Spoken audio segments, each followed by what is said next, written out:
Hi, Sabrina, 26 points, 11 assists tonight. Factoring in the playoffs and regular season, you now have the most games in W history of at least 25 points and 10 assists. How does it feel to continue to cement yourself as one of the top scorers, but also one of the top distributors in the league?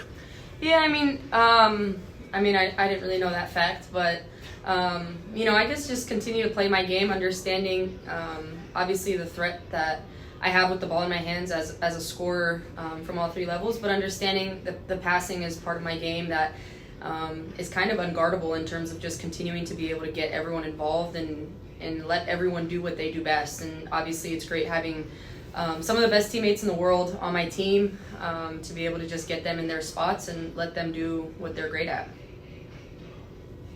Great, thank you. And one question for Marquisha. Marquisha, tonight, career high 9 points, including your first career three. How did it feel to just be able to go out there and have a performance like tonight? It felt great. I've been trying to stay ready and just each time I get in, just embrace the opportunity, and that's what I did. Great, thank you. Jackie? Hi all, congrats on the win. I guess just for Sandy, and this is not necessarily about the game itself, but just having Courtney there on the bench with you guys, how did that feel? And obviously just following up, what was it like to sort of embrace her for the first time? Yeah, obviously we did that.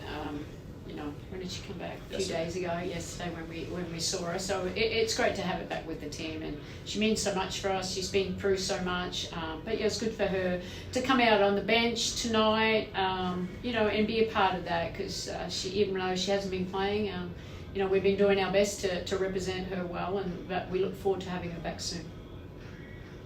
Thank you. Gabe?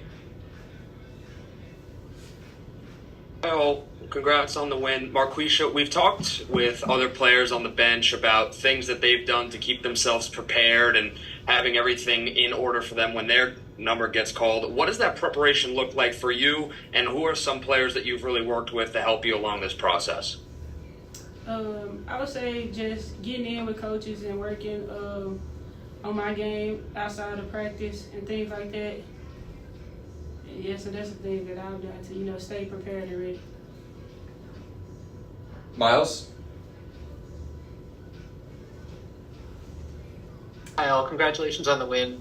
Sandy, I wanted to ask you about the production that you got. Because you had only 8 players second half of back-to-back, and everyone who got in the game had at least 6 points, and that was coming off a game yesterday afternoon where all of the points came from the starting 5.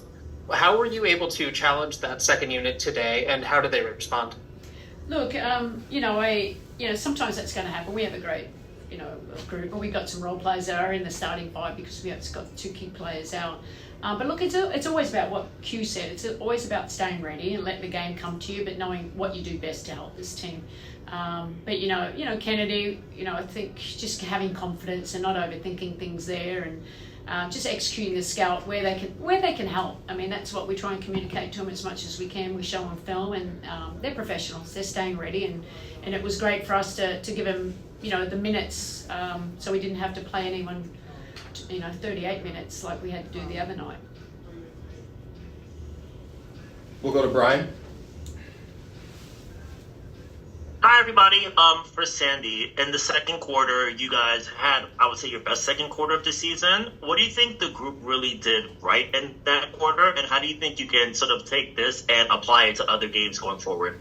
Yeah, look, I think you see the chemistry continuing to grow. I think, like we talked about Sabrina's and JJ's chemistry here, but their ability to move the ball and how we space the floor, and but it starts, our defense can create our offense in those situations as well. And like Sabrina alluded to it, we've got some great players that know how to put the ball in the hole, so that certainly helps. And she was on fire in that first half, particularly that second half. So it's fun to watch when they're just playing selfless basketball.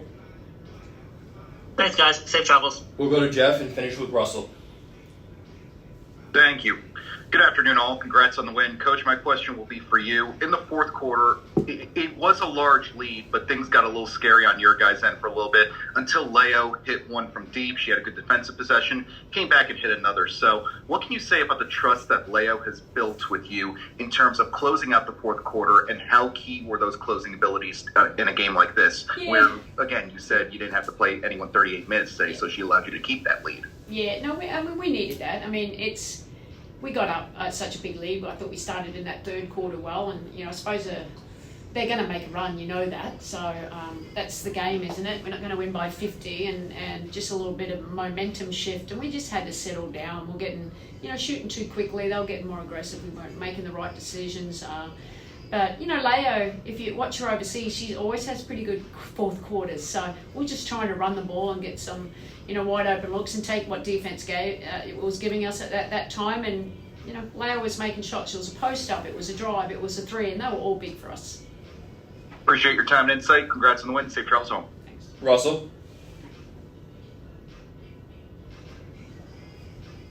Hi everyone, congrats on the win. Sandy, just wondering, over these last few games when you've been down to 8 players, you've seen everybody kind of step up at different times. Just wondering if maybe your confidence level has changed at all in your second unit, and as players start coming back, has it maybe changed how you'll use your bench going forward when you're at full strength? Good question. We trust our bench, you know what I mean? But our goal is always to win the game and make sure we have good rotations out there, and we're still building that chemistry together. But I think this, through adversity, you just see, I think we went to another level, like someone else is out now, so it's the next person. We don't have a problem. I can go to all the bench, I know that. Sometimes some games are, you have to shorten the rotation with what we need. When players come back, we'll deal with that when we get there. So I think we just continue to build on the momentum that we've gained, and making sure we don't take steps backwards. We'll take one more from Thank Jackie. you. Jackie. Yeah, sorry about this, but Sabrina, I'm just curious, when you were watching Marquisha in her 13 minutes this afternoon, how do you feel like she impacted this team and sort of gave it another dimension? Yeah, I think just the ability to not have a drop off when the bench comes in, and that's huge from a scoring aspect, but just being able to attack and just continue to provide a lift off the bench. Obviously, when you come in, you want to do what you can to maintain the lead that's there, but just kind of plug the holes in what's needed. And I think she saw a great opportunity from watching to start the game, that driving lanes were open and she was going to be able to attack and transition, and she did just that, and that's what we know she's capable of doing. That's what she's done all of training camp, and I think she knows we support her and want her to go out there and be who she is. And I think through these games, she's just continued to show that she's a lot more vetted than we've been able to give her credit for, because she is a rookie, but I think she's come out and gave us really good minutes. That's going to just help us forward in these next couple games coming up. Thank you, and safe flight home. Thanks, everyone.